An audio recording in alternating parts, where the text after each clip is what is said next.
இங்கே கூடியிருக்கின்ற லட்சோப லட்சம் தலைவர் அவர்களே, ஏனென்றால் ஒரு தலைவனுக்கு விழா எடுக்கும் பொழுது, இல்லை ஒரு பாராட்டு விழா எடுக்கும் பொழுது அதற்கு ஒரு தலைவர் வேண்டுமே, அது பஞ்சம்.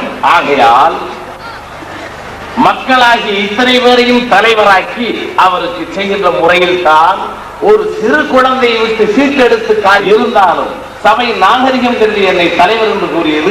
ஒரு குழந்தையை சீட்டெடுக்க சொல்லி ஒரு நல்ல காரியத்திற்கு எடுப்பது போல் ஒரு பாரதி ராஜாவை இந்த நிகழ்ச்சிக்கு தலைவராக சொல்லி இருப்பதாகத்தான் நான் எடுத்துக்கொண்டு, இது தலைவர் உரை அல்ல, ஒரு மனிதனின் சராசரி, ஒரு சாதாரண மனிதனின் ஒரு சிறிய உரையாக எடுத்துக்கொள்ளுமாறு நான் கேட்டுக்கொள்ளுகிறேன்.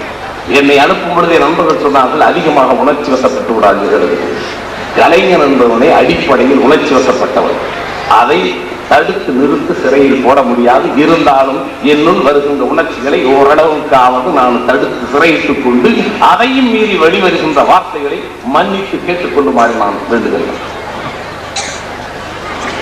இந்த விழா ஒரு குடும்பத்தின் விழா.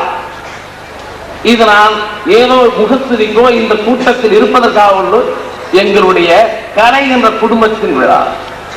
ஒரு வார்த்தை மட்டும் நான் இங்க தெளிவாக சொல்ல வேண்டியது என்னுடைய கடமை.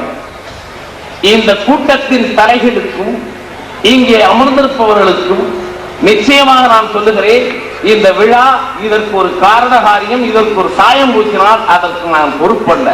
அடிப்படையிலேயே சின்ன வயசிலிருந்து கலையார்வத்திலேயே வளர்ந்தவர்கள், பசி பட்டினியிலேயே வளர்ந்தவர்கள் தான் 90 பேர் எங்களில்.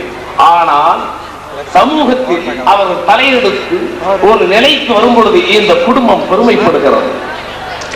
இங்கிருந்து எங்கே நாங்கள் பல்கலைக்கழகங்களில் மிதித்தவர்களிடம் மிதித்தவர்களிடம் சொற்பமாக இருப்பார்கள். கிராஜுவேஷன் நான் எல்லாம் கல்லூரி என்பதை எட்டி பார்ப்பதில்லை. படிப்பு என்பது புதிய மக்களை ஓரளவுக்கு படிக்க முயற்சித்துக் கொண்டிருக்கிறோம். நீங்களை மக்களை படித்து பட்டம் பெற்றிருக்கிறீர்கள். ஆகையால் கலையுலகிலே பிறந்து மக்களை படித்து நீங்கள் வாங்கிய பட்டத்திற்கு தான் நாங்கள் இந்த விழா எடுக்கிறோம். ஒரு கலை குடும்பம் எடுக்கின்ற விழா.